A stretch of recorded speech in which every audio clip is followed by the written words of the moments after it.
If you're anything like me, there's nothing better than being outside in the English countryside. We look around and think, oh wow, isn't this so perfect? But a lot of our countryside isn't actually naturally occurring. Many landscapes we believe are completely natural are actually the result of thousands of years of humans manipulating the areas around them. Today I want to talk about some hidden patterns that are hiding in plain sight. And once you see them, you can't unsee them.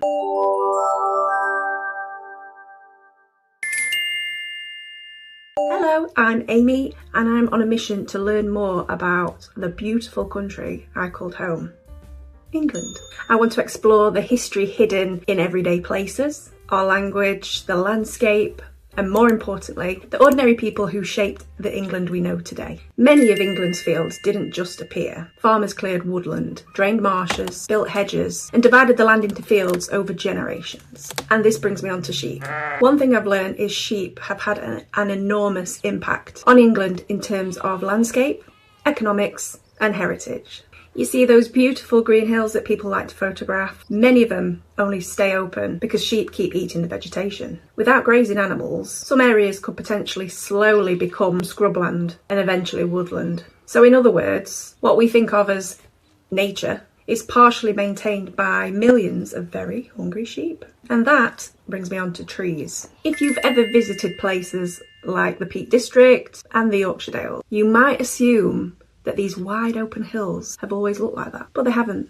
Thousands of years ago, much of England had loads of trees, many more than what we see today. The hills weren't empty, they were full of trees and natural habitats. Over centuries, people have cleared the forests for farming, grazing, building houses, and making fuel. Generation after generation have kept the land clear. So when we look at the beautiful, treeless, natural landscapes, we're often looking at the result of human activity stretching back hundreds and thousands of years. The landscape feels ancient, but it's not necessarily natural. There are many regions that have been transformed by mining, such as the Midlands, Cornwall, County Durham. People often think of mining as something that's underground, but its effects are all around us. Old spoil heaps become hills. Railway lines were built across the countryside. Woodlands were cut down for fuel. Entire towns appeared where valuable minerals were discovered, like lead mining in Wirksworth and Winster. In some places you can still spot the bumps, the mounds, the ridges that were created by the mining industry centuries ago. Even some lakes that look natural today began as flooded quarries or mining sites. Many beautiful lakes in England aren't natural lakes at all. They're reservoirs. Obviously there's many naturally occurring lakes, but I find it surprising how many are actually created. The valleys were intentionally flooded to provide drinking water for growing towns and cities. Entire communities sometimes disappeared beneath the water. This meant villages and roads were abandoned. Today we admire the scenery without realising we're actually looking at landscapes that were deliberately created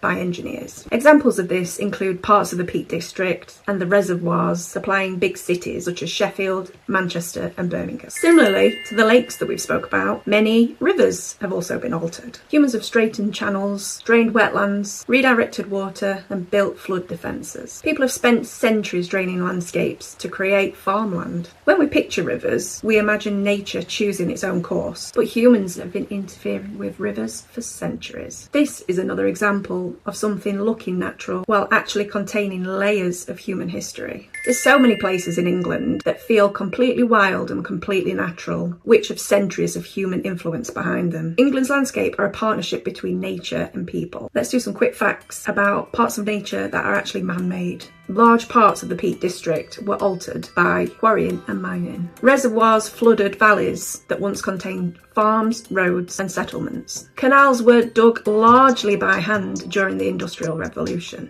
England's woodland cover is far lower than it was several thousand years ago. Moorland landscapes have often been shaped by grazing, burning and land management rather than being completely untouched wilderness. So next time you're looking at the English countryside, you might not be looking at nature versus people. You might be looking at nature and people working together for hundreds or even thousands of years. The fields, the hills, the rivers aren't just scenery. They are evidence of millions of people who shaped the land long before we arrived.